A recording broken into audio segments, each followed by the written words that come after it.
Good evening, good evening, good evening. And we are here on another marvelous Wednesday. It was here with the weather feeling good.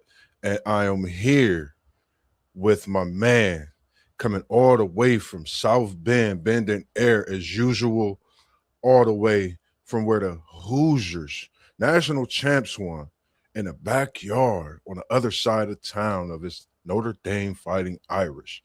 Good evening, post game. Appreciate you joining. How's it going for you this evening, sir? Hey, it is beautiful, man. It's always a great time when we get together. Got the nice what ifs tonight, and I hope the people enjoy because we enjoy doing this for y'all. How you doing tonight, Moss? I feel marvelous. Man, I'm feeling pretty good, man. And when you think about that applause, man, I know last week it came, like right in between after. I just be wanting the people to hear your echo in the room because it's moving, man. And I'm very blessed. I'm thankful to bring the people another great show this evening. And we've been heating up with this what if.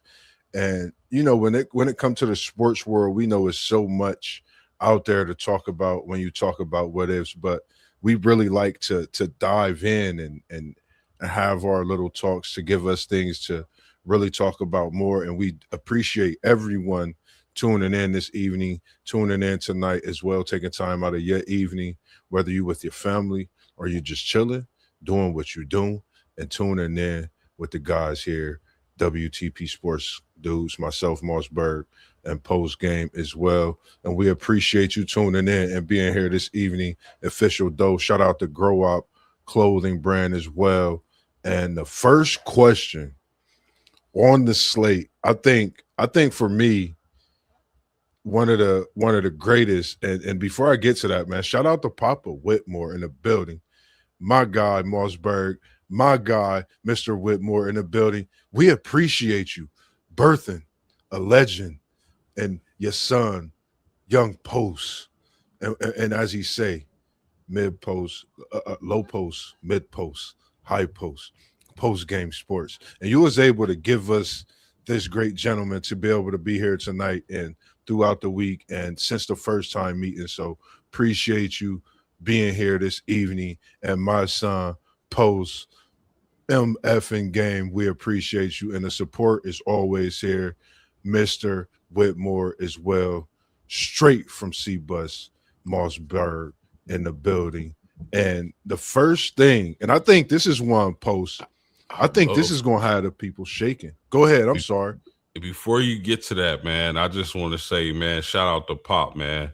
I wish that I can share some stories about him on screen, but I don't Man, think that would be wise, with the YouTube guidelines. And I'm trying to actually get him on the stream with us. He acting funny, man. But I'm yes, trying to sir. get him on the stream with us. It's gonna be fireworks when he finally decides to come on. But I'm definitely trying to get him on. You gonna enjoy it. Yes, sir. Yes, sir, man. Can't wait to have him on, man. As much as he tuned in, he's been tuned in from the jump as you have been, and it's just a blessing. And he said, my twin, he's just looking better now. He get his looks from you, Papa. As they call one of the great late greats, rest in peace, the big man. So we're gonna get into it. We're not gonna hold the people up. My guy, there's time left before this decision come. I don't know if anyone heard any news. I haven't heard any news. I've been in the news about it. And my biggest what if for me coming from the sports this season, going into the off season, drafts around the corner, what if AJ the Panther stays at BYU? Give Provo another year of what we seen this year is greatness and more. What's your thoughts on what if AJ, the Panther, stays at BYU post game? Talk to me. My goodness, man. Uh, if AJ DeBansa decides to stay in Provo for his sophomore season, his sophomore campaign, I think he would have a really great chance of winning National Player of the Year. And depending on how their roster is constructed, because they lost a lot, they did just get back their point guard in the portal, Robert Wright, I believe, decided to skip the portal and come back to BYU. But they're going to need to, if Dabasa does come back, they're going to need to surround that young man with some shooting, and they definitely need to get some bigs because they lost all their bigs. So as long as they continue to do the work in the portal, you got AJ Dabasa, probably the best player in college basketball coming into the season next year if he decides to stay. They do that, and the sky's the limit for BYU. Definitely. What's up, T1? What it In the do? building. What it do? In the building. Don't hold the people, City League TV, Yes, sir. T1. Ask somebody else, the man of many hats, so many names in the building. How's it good? It's good to see you with the day It's, off, but the day hey, working this evening. you already know it's great to be seen, man, and it's great to see my brothers. You know, I lost track of time, and I always lose track of time, and I be trying to tell y'all, like, somebody got to give me a call. Because sometimes I'll be available, but like I tell my students, I also have ADD, ADHD. I got all the stuff y'all got because they be trying to make up excuses, and I let them know I got it too. You know what I mean? I had it since I was a kid, but I'll be forgetting. And I was on Facebook, and I looked at the time, and I said, my brothers is on. I Yes, got to sir. get Yes, on there, sir. and then I see you rocking City League today. And I Yeah, already man. talked to you about because I'm about to call you Moss Thumbnail Bird and Highlight Bird because you've been out here working, man, Hey, and I see you man, I working. appreciate it. But we need that though. You know what I mean? For where we're Appreciate it. I going, we got need you. that. I got you, man. Anytime, man. Any day, man. I've cleared my schedule for what we do. As I said, I think what we have is special. I remember the night we talked till 12:31 in the morning, not to get off subject, but in the building, man. We remember these talks in WTP in the comments, but it's just good to see you. And I'm ready to put that work in because I All see day. the bigger picture. And we also got to tap into the coaches out there of City League because I got a phone call this morning and I think it's starting to happen right before our digits on our phone and as we are scrolling City League TV T1. So we got to have that conversation. Coach's Corner, City League TV, and more with MossBurgh, Post, T1, and the homies for sure. Yeah, it's like, hey, like that City League movement. It is really really taking off. You know what I mean? And you Yes, know, sir. I've been out, trying to find editors and, trying to find somebody to come in, and I haven't met that person. And I guess it's cause it's supposed to stay in house. So, you know, I just moved the way God moved, and I've been seeing you work, Moss.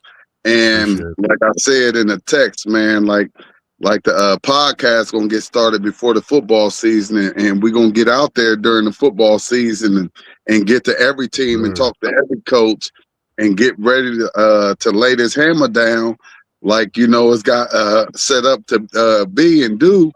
So we just moving and grooving and moving along, and it's all gonna pop. Good to Yes, see sir. y'all though. Yes, sir. Let's go. For sure. Where For where sure. where y'all was at? We talking about AJ Dabansa, and it's what if. It's part 4.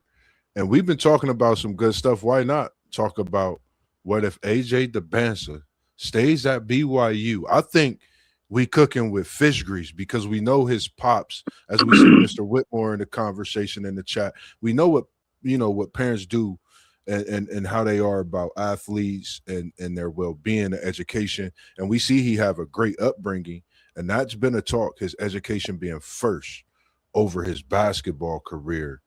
Not to mention BYU has one mega star coming in as well.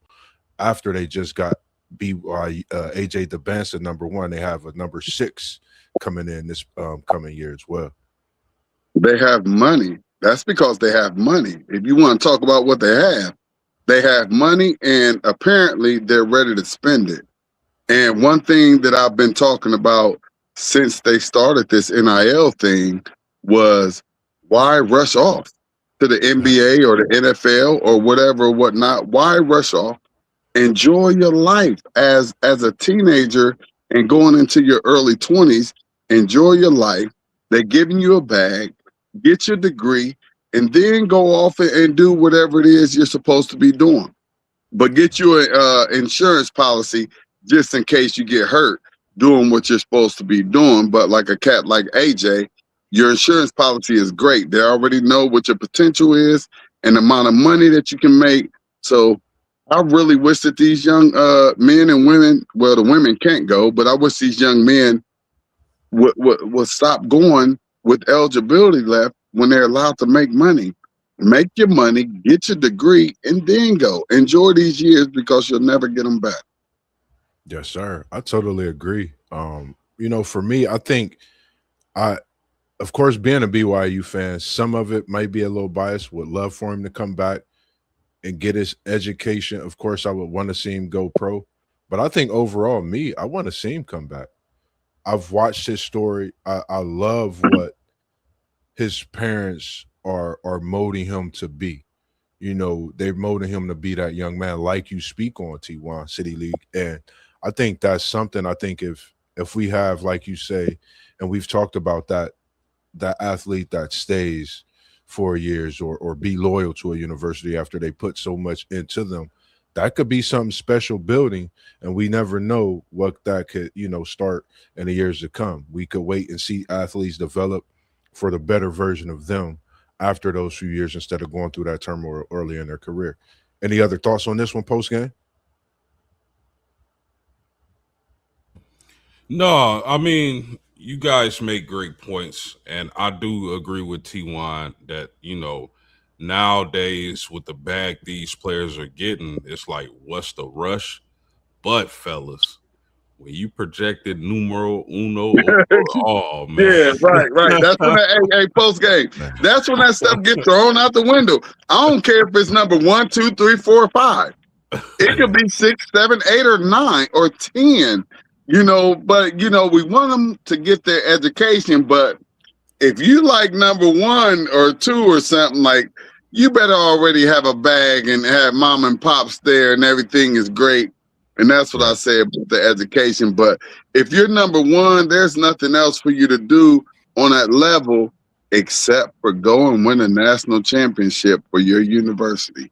And I like that part. I wish that we can get to that point to where these kids will stay and we can see teams develop or grow or whatever. Right now, it's all microwave teams who can put the best team together with the most amount of money, and that's who's going to win. Yeah, agree. And it's good to see WTP Sports dudes in here. The man that put us all together, he said AJ would be making. That's Rob, Mr. Brown, for y'all that don't know. Yes, sir. Yes, sir. And man, it's just something because we know how special he is, and when we heard that talk going around, it's like we got to talk about it. We got to, go to it and tap in a little bit. That's just me. The next one we got, we're gonna switch it over. And before I talk about this boxing, I want to shout out Linnell Walton, straight out of Columbus, straight here out of our city, man. Rest in peace to his pops, man, from the hood. And that is WTP, man. His son is one of the greatest in the world. That young man is on his way to something special. City League, I'm going to need you next week if I'm able to get this interview set up live with Coach Vonson, trying to get the homies all right at where it started at Lula Pearl, getting some of the training from some of the greats. And Coach Johnson, even Buster Douglas being there with the young fella. It's just good to see his career excelling.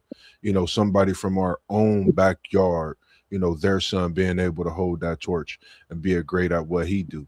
But we tapping in to another great. Let me know. I got you. Another great and another legend. And I watched many stories on this, and I thought, why not talk about it? What if we didn't get robbed of Ali's prime? And post game came to me with this one.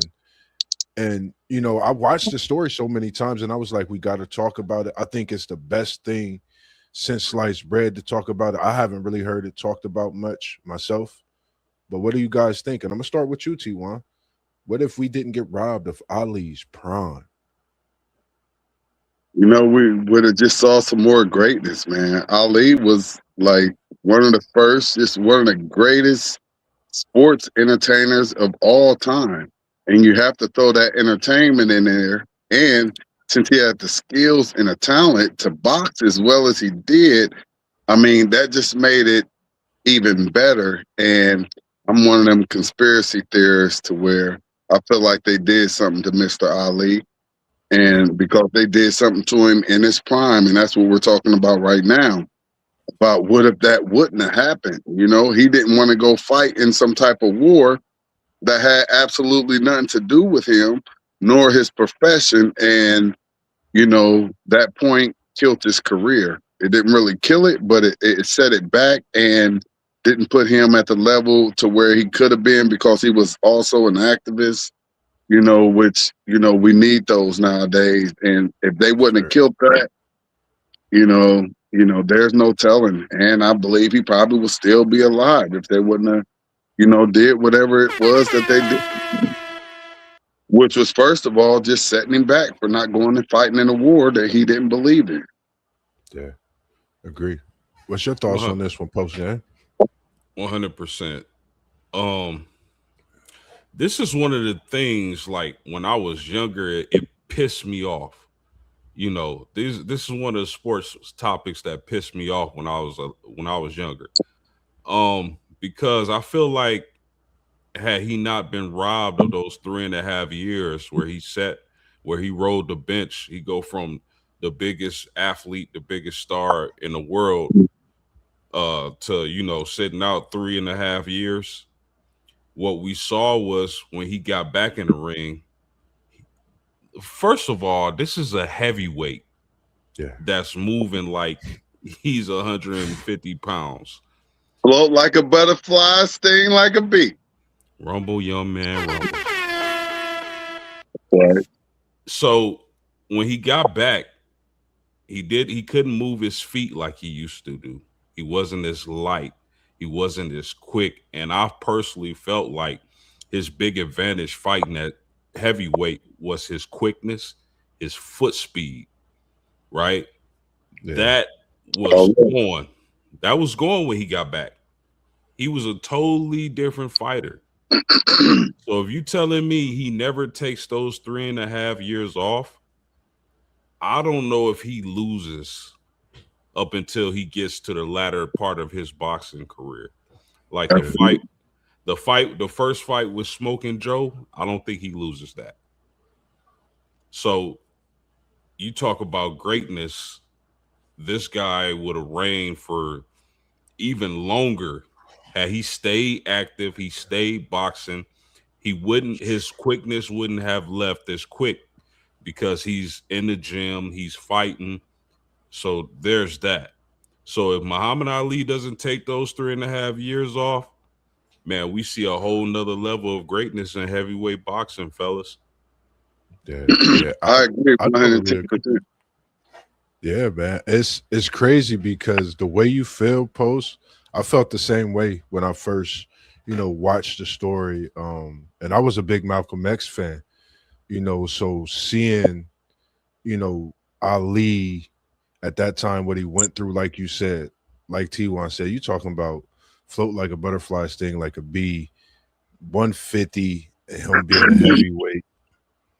I don't even think, I mean, for us to talk about still this day, man, to the greatest, rest in peace, man, Ali, and what he did for boxing, for him to have those years off. Imagine if he would have had those years, what the boxing world would look like today. Who would be considered not just the greatest of all time, but what would that ranking look like?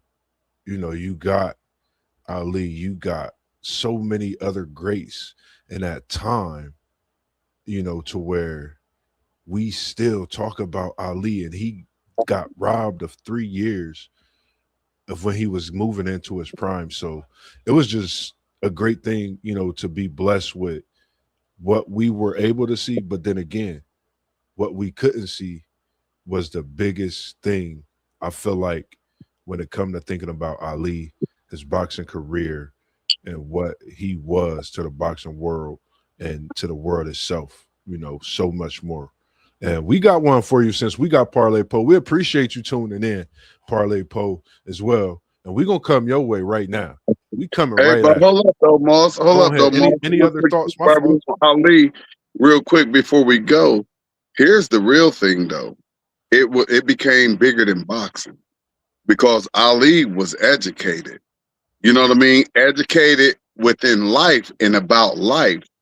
So what happened was they had to silence him. And that is where the biggest effect came in at. When they silenced Ali and put him away at a time when he was opening up eyes. So that's the biggest thing that happened with Ali. And that's why, I don't like how it the end part of his life was, because me personally, I trust pretty much no one in America now. You know what I mean? And I just feel like that something was done to that man at a time in his life where he was most powerful, and it affected the rest of his life and his career. Rest in peace to the Muhammad Ali. Man, yes, sir. Yes, sir. Any closing thoughts on this one, real quick, before we go to the next one? Yeah, Go ahead. I know a lot of people, like, if whoever's watching this, like, if you're not huge on boxing, like, it's not normal for a heavyweight to have the type of speed that Muhammad Ali, rest his soul, had. That's why him sitting out those years and losing that speed changed him as a fighter so much. So, I mean, for you to be that big, have that size, and have the speed like that, that's devastating. Yeah, Yeah. that's a great point post game. Because he was just to be that big and be able to float like a butterfly, but sting like a bee. I mean, wow, Ali. Rumble, young man, rumble. That boy, He was I don't, fast. Like you said, post. man, That was a good point, because I mean, just his hand speed and his footwork was immaculate. man. It's like, I bet fighters really was watching his feet work and getting their head knocked off because they didn't know what to do. Sometimes I bet you a couple fighters could probably admit, like, yeah, I was watching his feet and got my head knocked off. It was just special to see, you know, what I was able to see, you know, but I could only imagine for those who seen him, man, like how special that was. Like, just watching boxing and watching a man like that, family night together. So, man, shout out to those, man. And shout out to the great, like you said, T1. And it's good to see brother been tuning in all week for the past few weeks for a while with us now. Anthony Manzano, it's good to see you in here with us as well. And WTP said Ali is still the greatest. And Anthony Manzano, he said, why is it that people underrate how great of a boxer George Foreman was? Because it seems like people assume he was just a trash boxer in terms of his defense. George Foreman was cold, so that would only come from somebody who didn't know nothing about boxing. George Foreman was the truth, and he just came with that power, like the Yes, power sir. that you like some type of a character or Jolly Green Giant or something. Like when I first saw him, I just saw straight power and strength. So anybody that doesn't give Foreman respect, they just never really watch boxing. Yeah, yeah. I agree. Any thoughts on this one, Post? We cooking up right now. Appreciate the comment, Mr. Manzano. Good to see you win again as well. Listen, I can't speak for other people, but I just know, like, for myself, and I know T1 just hit on this. Like, he was ferocious. Okay, Man, he was ferocious, a man. monster. I don't think anybody would want to stand there and exchange blows. At least anybody I know would exchange blows with a prime George Foreman, even in the latter stages of his career. You know, him being so old and winning a championship. But Yeah, I mean, that dude was a devastating puncher. I think he's one of the greatest heavyweights ever. yeah. I don't I I agree. don't I don't underrate him at all. Great post game. Yeah, I What's that? totally agree. Oh, he Go said he ahead, with T. it. Yeah. I totally agree with you, Mr. Mazzano, because I don't know why people would think that Foreman is not good in any way. He was a guy I watched. I think, it was that fight with Riddick Bowe back in the day. I remember watching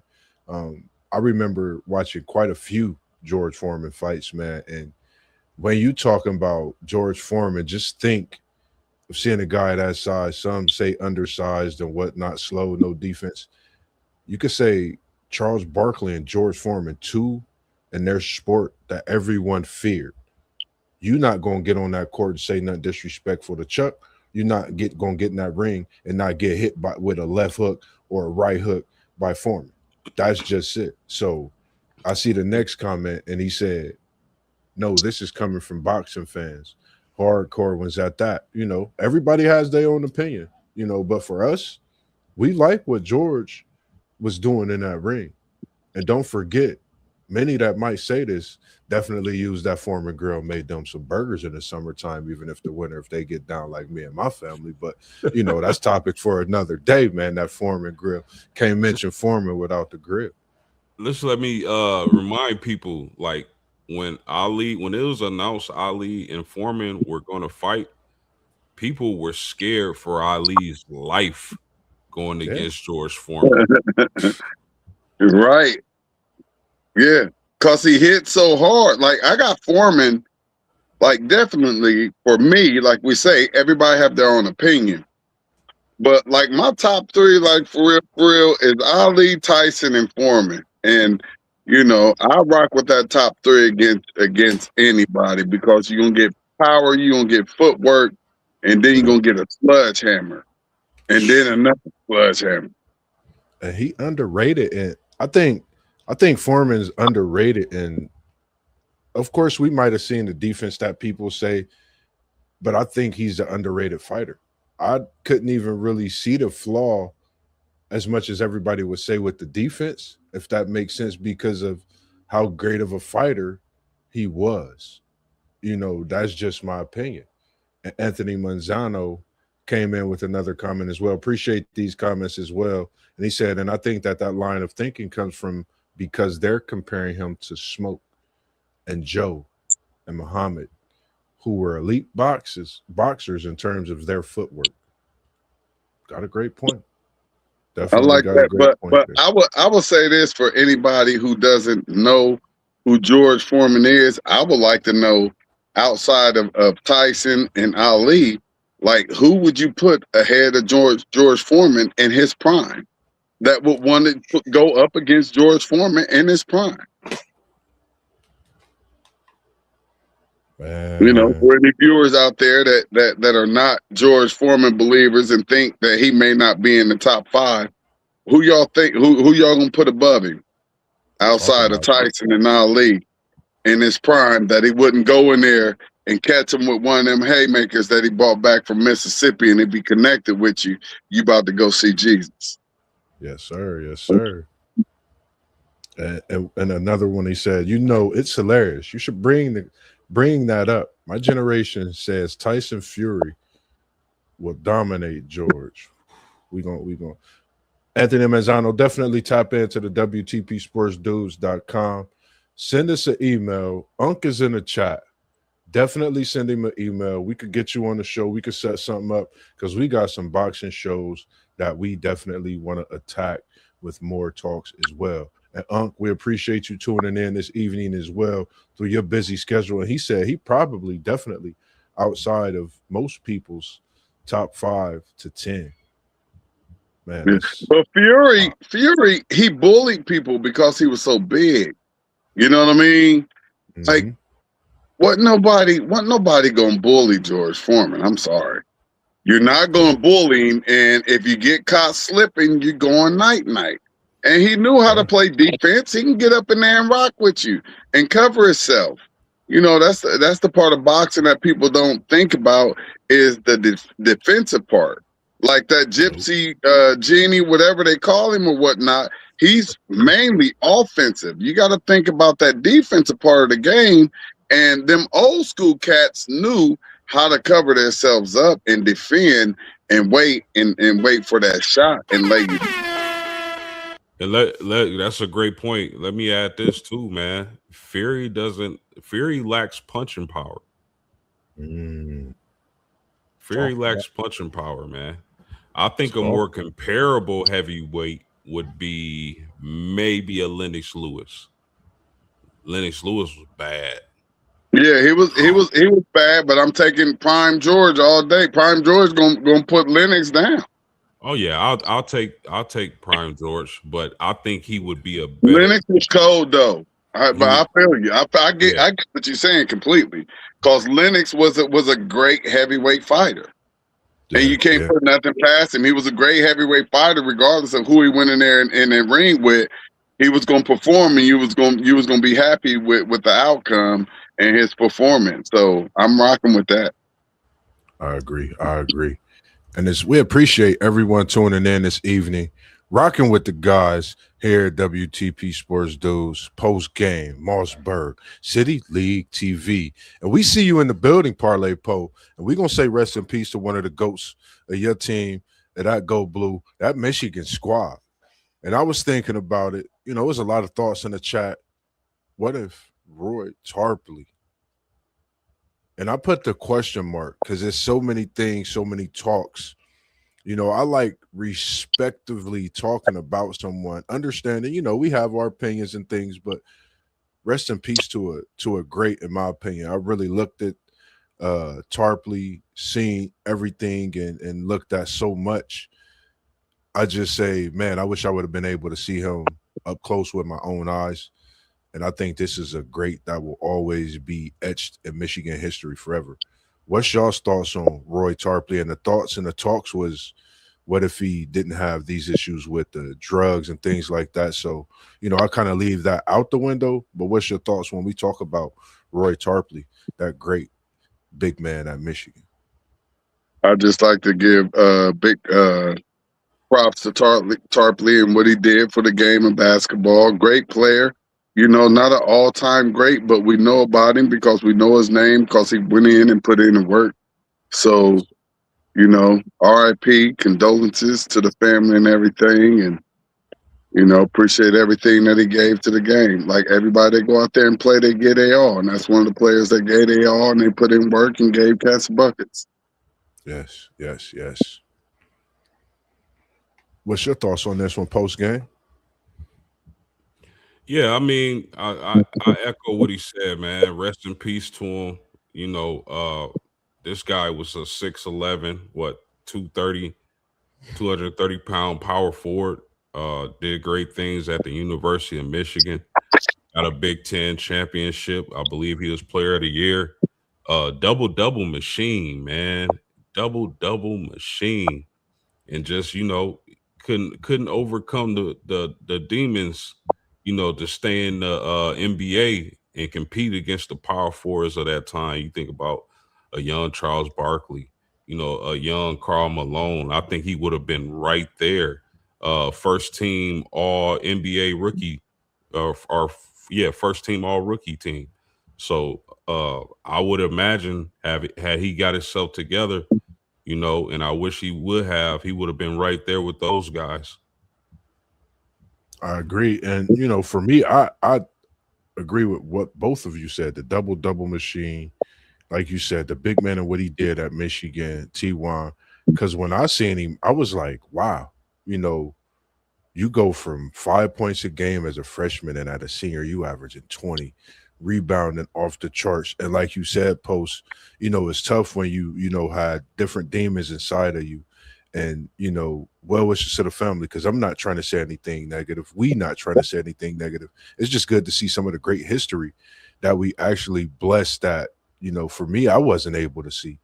And when I looked at this resume, when you go to the University of Michigan and you start for your last 2 years, regardless of what class you win, 61 of 63, and you don't play because of an injury in those couple games, that let me know how great of a player you were. And it's just good to see that the years and what he did while at the University of Michigan.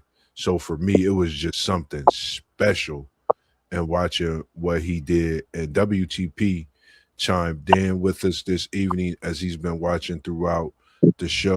And he said, He said I was Roy. He said I was Roy Tarpley Poe on Parlay Poe's basketball court and backyard. The real Tarpley was unstoppable, and so was I, with the laughing emojis. And Unc was definitely a hooper. I'm one at my age. I was able to be one of the young guys to play with him and benefit from a lot, just being on his team, getting the ball, and so many things. But yeah, I totally agree with Unc. I know Parlay Poe might be watching, seeing if he had a comment coming right to yours as well, Anthony. Hey, Any other y'all, closing? I was 53 years old when I knew that Roy Tarpley was came from Michigan. Yeah, yeah. I being in So, this group.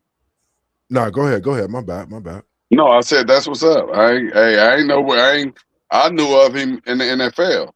I mean NBA. That's why I know of him from the NBA. So y'all giving him his blue accolades and all of that stuff. I never knew it because I don't care much about him. Yeah. And then when you speak of the NBA, the crazy thing is, you go from 7.5 points your first year. In that fourth year, you at 20.4. He That's was, it. he was definitely he was, and like I said, from the average fan, that's Yeah. where you got to know Roy Tarpley. You know what I Yeah. mean? And he gave them buckets. So if you was a fan of basketball, you couldn't do nothing but respect that man out there on that court. He gave Yes, whoever sir. he was going up against buckets. So all due respect. And once again, rest in peace. Yes, sir. Stabilized vision. Appreciate you in the building. Appreciate you in the building. That's a nephew, part of the WTP, part of that Brown family as well, man. And it's good to see him and the work he do. Make sure you tap in to Stabilize Vision, man. That's Zyrone Brown, man. I go in, I watch so much craft that he do City League TV. It makes me want to get better at what I do. So I'm glad that he's in here, seeing what he do and his vision with Stable Eyes just give MossBurgh that continuous effort to know that he can continue to do what he's doing and be at a different level one day. As I've watched Stable Eyes grow from the concrete jungle and where he's at now, man. It's good to see you in here. And Mr. So, Mazzano, go ahead. Okay. Coming to Mr. Mazzano, he said another what if for me, and I seen the ones you had previously, and we going like I said, I want you to definitely tap in because what you dropping in here, Mr. Mazzano, like you did the other day, is some Jews, and I greatly appreciate those Jews you giving us in here as well because I want to set up a show with you, get a live interview talks like we said with Justin, Miami, and some other guys of that Miami Hurricane side as well. Another what if he said if Arvydas Sabonis had came into the NBA a lot sooner than he did. He was past it by the time he came in. I watched the story on Arvydas. He was supposed to come in about 3-4 years sooner and be pretty much changing the NBA at that time to where you really seen these big men from, Europe and different countries. I can't think of exactly where Arvydas Sabonis is right off the back. That's my boy's guy. But he was a special gem. Any thoughts on this one, fellas? I mean, he played in Portland, right? Yes, sir. I mean, I don't feel like he came in too late or nothing. When he came in, he put in work. I would have to give him the same respect that I just gave Roy. Sabonis came in and put work in the NBA, and that Portland team was pretty good all the years that he was there. They just wasn't able to get up over that hump. So I got big props for Sabonis. I give Sabonis big props as well. But had Arvidas came into the NBA earlier, when he got to the How NBA, earlier? What do y'all mean earlier? I thought it came in and put in work and everything was fine. What do y'all mean by earlier? he did come in and put in work, T1. You absolutely right. He put in Yeah, work. But I'm saying, had he got in there 5 years earlier while he was still in his prime, Shaq dominated Arvidas. Had that yeah, been 5 years earlier, I think, of course, Shaq gonna get his. But Arvidas would have made that matchup very interesting. And I'll say this: if you think Jokic is a great passer, which he yeah, is, I think Arvidas was a better passer. Sabonis was he was all around cold. But I'm a little confused with it's not really an argument. We're just having a discussion about if he came in 5 years earlier, because if he did come in 5 years earlier, he may not have been mature to the point to where he was when he was at that fifth year when he came to the NBA, because the NBA is it's a different game.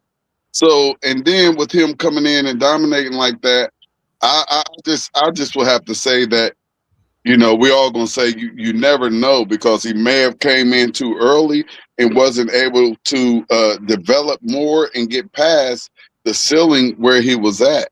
So, just from what I saw, I thought he came in probably at the perfect time for him and his development and what he was able to do on that court, because he still played double-digit years in the NBA, correct? Well, sure, he put over 10, and that Portland team was great because of him. So what if he would have came in a little early, and it would have stunted his development and where he was able to be and have that longevity in the NBA. So that's just where me. I don't always like going against the grain, but I ain't got no problem with it. You understand what I'm saying? Post game, but 100%. you know. 100%. No. I mean, the thing is though, when he got to the league, he was already 30, going on 31. He had lost. If you remember, his knees were always wrapped up. He couldn't move like he was moving years before overseas. Yeah. That's what I'm saying. The difference would be like he could actually move back then. About time he got to the NBA, he had lost a lot of that athleticism. And he could have lost that quicker if he came to the NBA 5 years sooner at the age of 25 and got beat up a little bit, something that he wasn't used to when he was over there overseas. And you never know. That's why I say I think he had a great career and came in when he was supposed to come in, because it may not have been as successful if he'd came in a little earlier, although he would have been much more talented.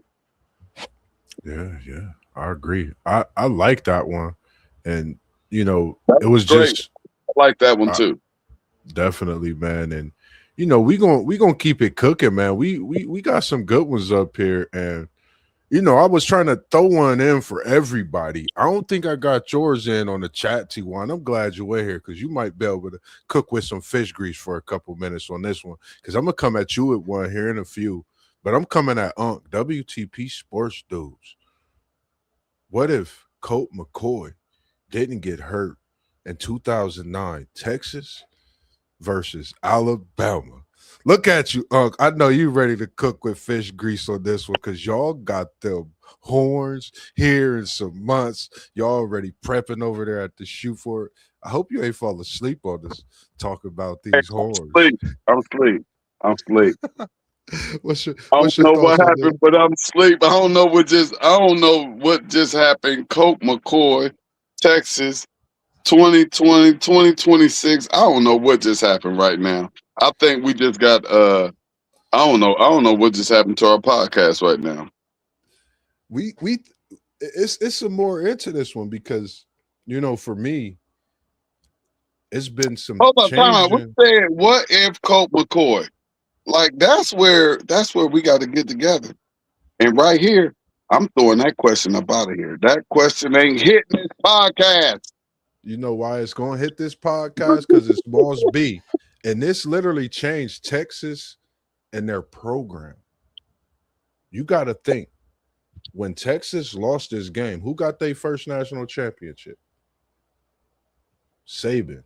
What did Saban do after this over at Alabama? Build a dynasty. What did Texas go through? Losing seasons. Talk to me post game. What's your thoughts on this one? I think they would have defeated Alabama in the national championship game. It would have been a close game, but I think ultimately Colt McCoy and the Longhorns would have prevailed. And our man Rob of WTP Sports Dudes probably would have did a few backflips, jumped through the roof. Would have had to get roof repairs because he jumping like Jordan because Texas won the chip. that season. But it would have changed a lot of things. Maybe Saban doesn't get that momentum he needs to have the crazy recruiting classes moving forward. Maybe it takes a little more time to develop that dynasty in Alabama. So it would have changed a lot of things. That Texas team has some players on it, man. I believe that's the team with Earl Thomas, right, Moss? Y'all Yes, remember? sir. Yes, Yeah, I sir. think Earl I Thomas. personally think, and then for him to go out so early in the game, I believe it would have been a back and forth close game, and at the end of the game, Texas would have pulled it out. So let's do this. Let's say that there's no tuck rule. Tom Brady got sacked against the Raiders. The game was absolutely over. There's no first Super Bowl. There's no nothing if that happens. It didn't happen. I would love. I was a Raider fan, but I still was Bengals and Browns back then. But Raiders and Steelers were my first love. Those were my first teams before I knew that I was from Ohio and I should be rooting for my teams. But those were my first teams, and that like still haunts me as a young Raiders fan because if you take that out of the equation, there is no dynasty for New England. And then we can fast forward some other years and take some airs and put some extra air into the ball and take away cameras and do all of this and all of that. The dynasties are going to be what the dynasties are. Whoever they want to start this dynasty, they're going to make sure that they start the dynasty. And ain't nothing nobody can do about it. I'm 1,000,000% behind you on that tuck rule. That was the biggest bowl of BS they ever fed the people. The game was over. The game was absolutely over. Absolutely over. Because of that call right there. They were able to win their first of many Super Bowls. Facts. Yeah. And that next wasn't anybody getting injured. Yeah. Sorry I to agree. switch it up a little bit, but you No. know, when I hear the ifs and buts, you know, my high school basketball coach, Dick Ricketts, 88 and 90, if ifs and buts was candy and nuts, it'd be Christmas every day. First time I ever heard it was from that man. Yes, sir. But not, you know, one thing with me, man, I love when we get on here because we could just do what we do. The what ifs is always good with MossBurgh. So when you chiming in with the what if, I might have had something to say about the same what if. And when you bring that in on the Flatergate, that was one me and post game definitely wanted to, you know, itch our way back into sometime because we definitely have like a slew of them. But I try to, I don't know, it'd be some tough, some I want to jump to. But at the end of the day, I definitely like that one as well. And for mine, and WTP, he did come in, he chimes in, he said, Texas blows Bama out. They had no answer for shit. Oh my goodness, man! You know what? I totally. Y'all wonder forgot why that I brought team. this on here. Y'all forget this Colt McCoy team beat Ohio State. I totally something forgot before that that. team had Will Shipley, man. I totally forgot. Yeah. But time out. Well, y'all want to go back to Colt and all that, and we can do all of the what ifs in the world that we want to.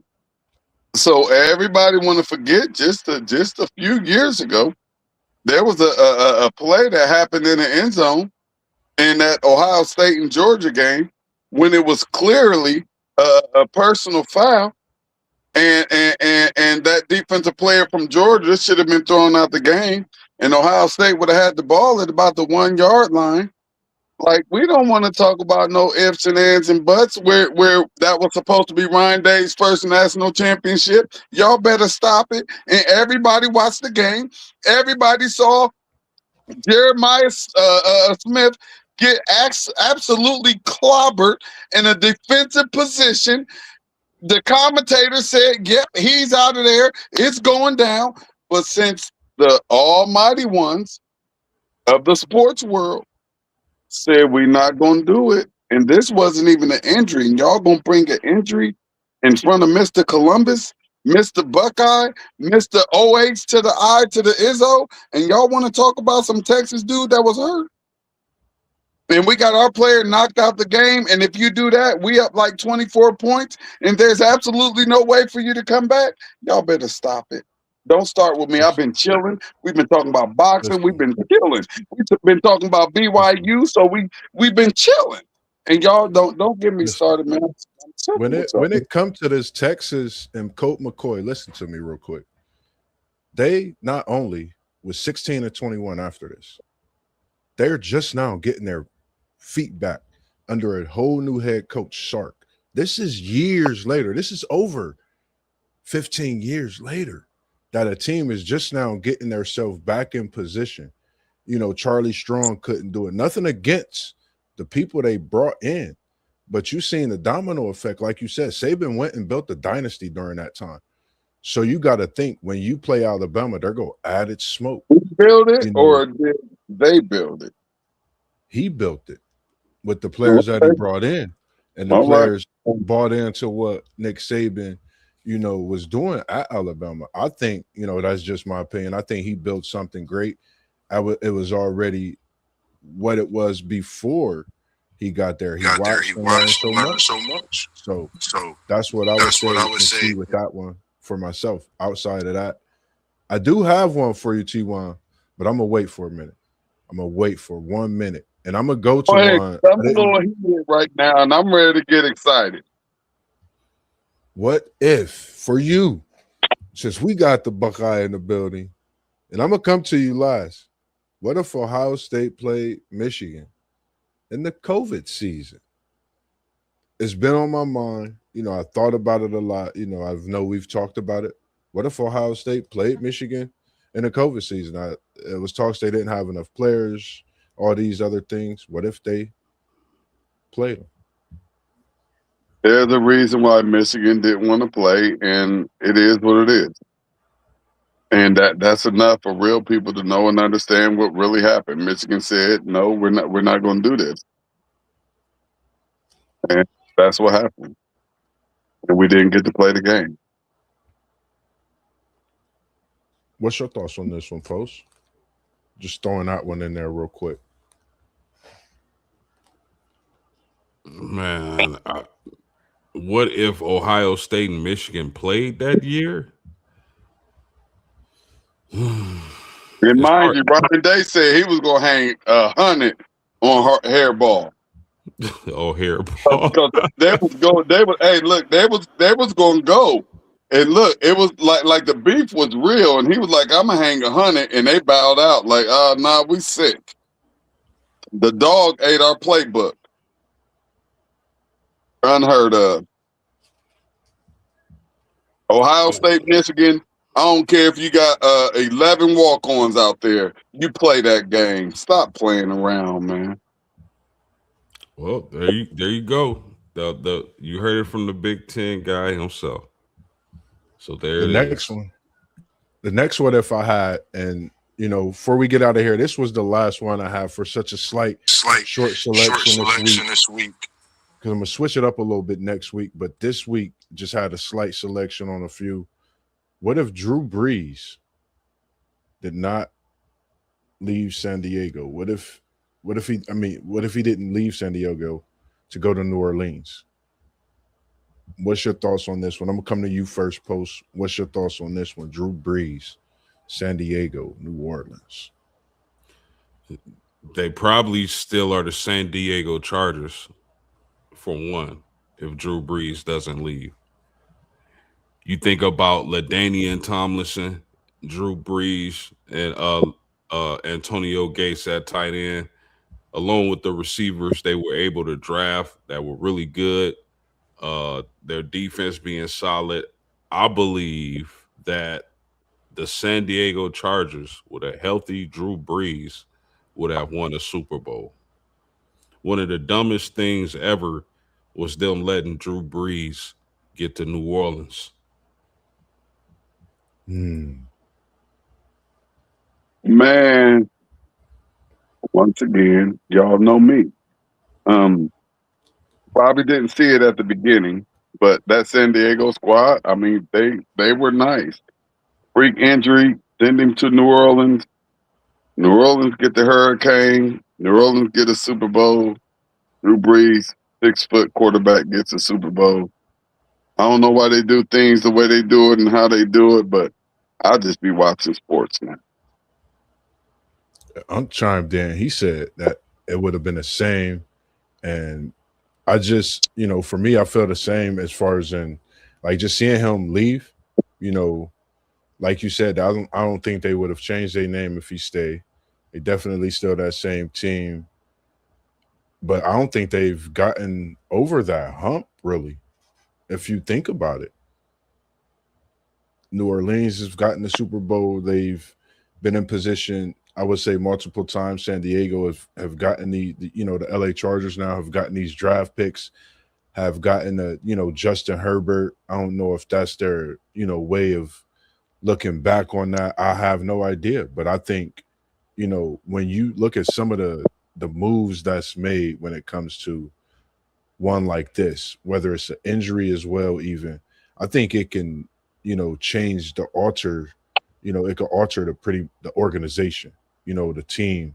You could have that setback. And some organizations have been set back for quite a while from different moves that they've made. They just haven't been able to get back to their normal self. And Mr. Mazzano, he said it would have made no difference. They would have still drafted Philip Rivers with Drew on the roster.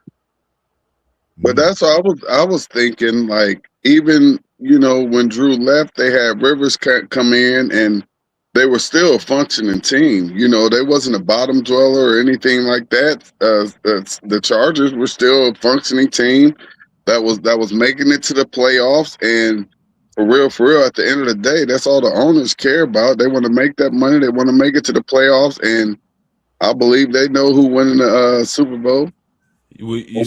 So Anthony, my man, you telling me if Drew Brees was healthy, they would have still been in position to draft Philip Rivers? No, absolutely not.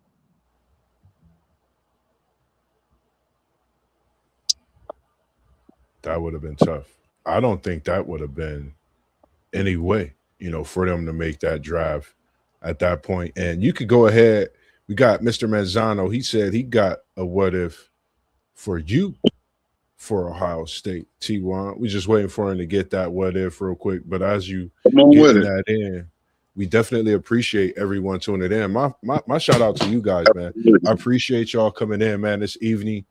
Joining your boy MossBurgh on part 4 of the What If Wednesday series, and looking to try to see what everybody's schedule gonna be like in the coming weeks. See how the NASCAR is actually going, because I want to definitely jump in some of these different streams we've been having throughout the busy schedule, myself. And like you said, T1, we definitely going to get together because we might have to go see some of the boys high school volleyball this season over at the I mean, land.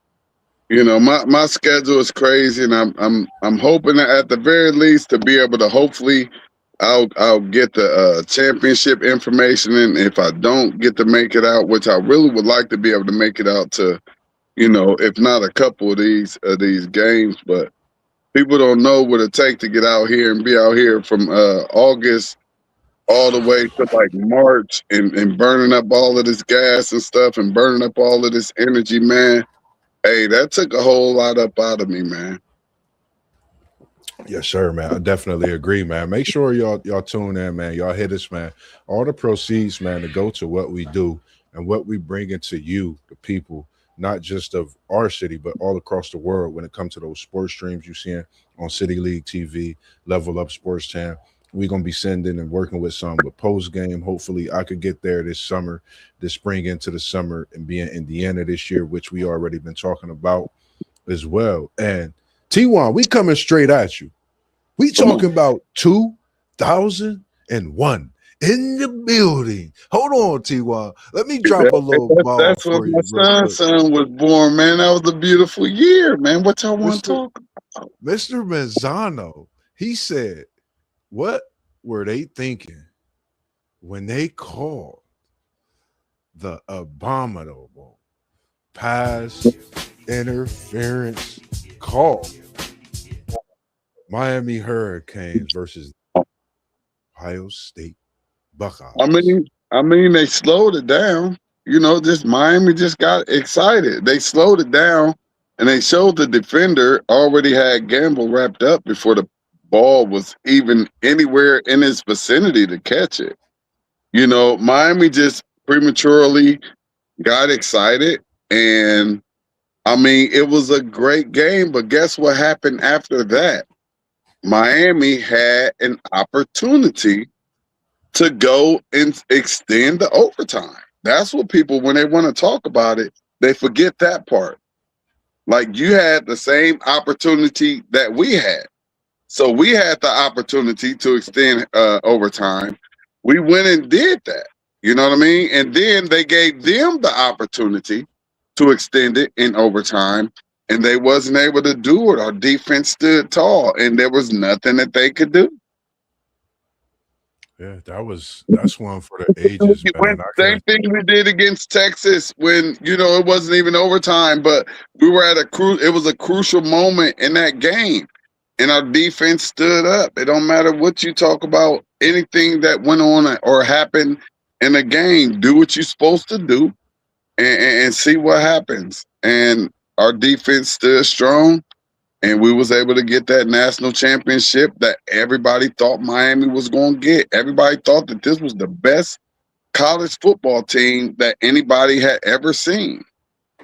And, we put an end to that. And I got my story to where, it was years later, and I'm talking like 20 years later. I'm in Miami. I got my Ohio State stuff on. And a cat rode down the street in a big white Suburban. I don't know if OJ was in there with him or whatnot, but he told me, you don't want to be walking around here with that on. So I went and changed into some XK stuff. I got up out of it. I kept my Scarlet on, but I went and took it off. I took heed to what he was saying because he yeah, I looked big in the respect truck. So a lot of people lost a lot of money in that Yeah. game, and that's what people don't understand about the Miami folk in that game, how much money was lost. There was Yeah. millions, if not billions of dollars put on Miami repeating and being the best college football team in college football history.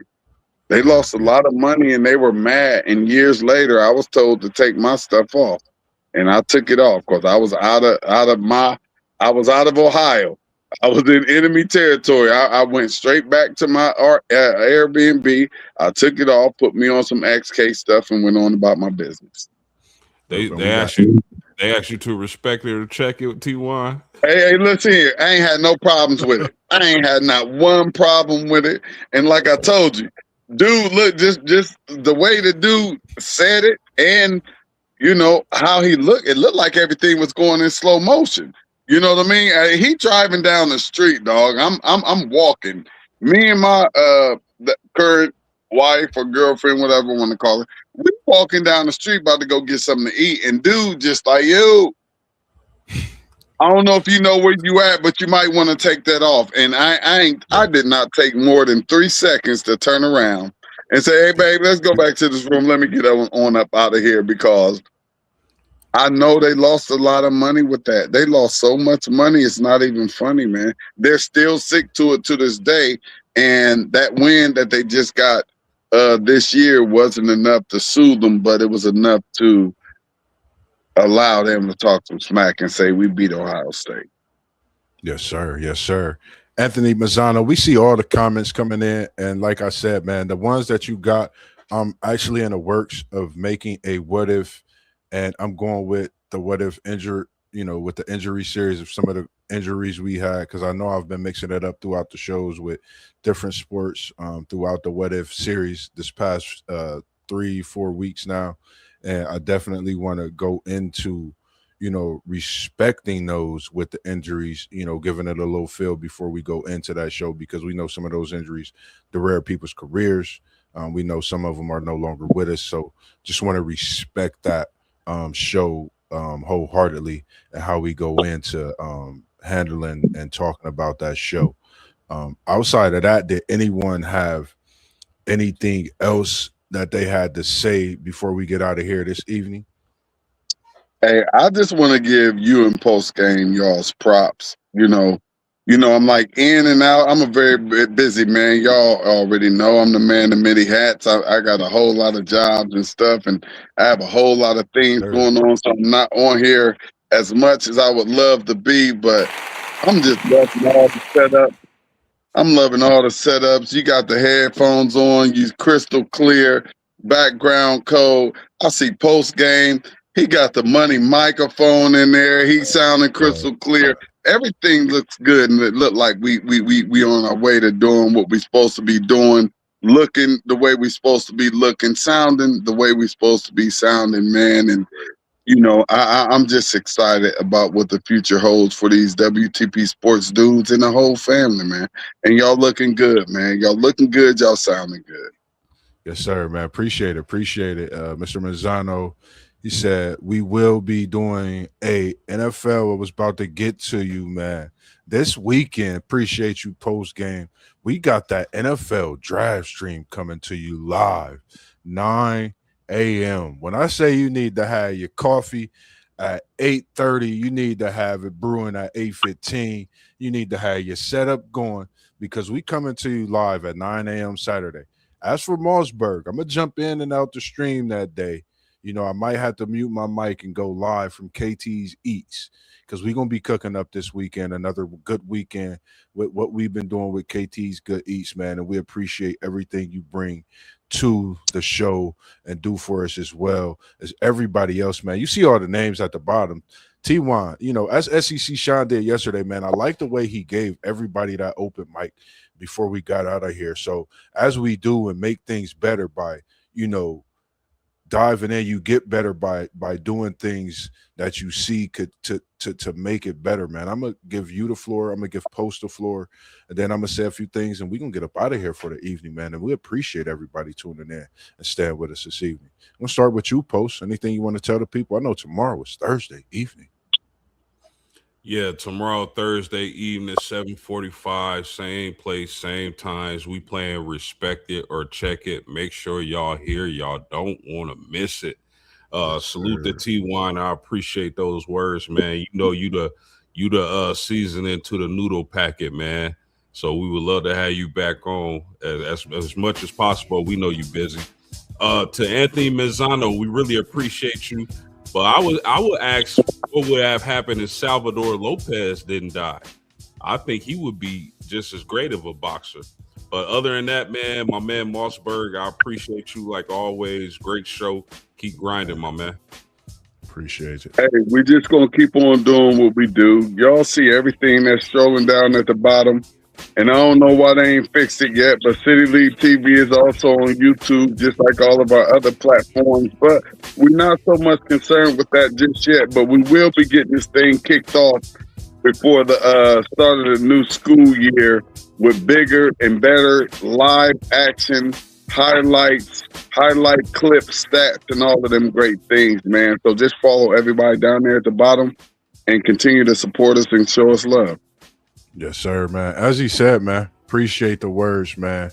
It's like I said, man, it's a blessing, man. You come into the room with people and things happen, and I feel we're gonna be shaking so many rooms in the years to come, man, as we already do when we get on here and do what we do best, something that, we felt and found the love, having talking our sports amongst each other. And for all those coaches out there in the City League, if you've came across City League TV, tap in with him. We trying to get a coach's corner talk. Coach Jones from International, I appreciate you tapping that line this morning. My God. And we're gonna definitely, yes, sir, we're gonna definitely get it situated. And I can't do it without you, City League. I can't do this show without you, because as much veteran that you bring to the building, as many games have you already been to, the coaches know who you are. Some know who Moss is. Yeah, we're gonna get it. It's gonna go down. Man. Definitely. And we appreciate the busyness, man. Definitely, man. And we appreciate how busy you've been out there. And as you always do, man, you taking us out this evening. Make sure y'all tune in tomorrow night. Check it or respect it. Y'all know the deal. WTP Sports Dudes. We was in the building. Now we up out of here, y'all. Peace out. We love y'all, and it ain't nothing you could do about it. Yes, sir.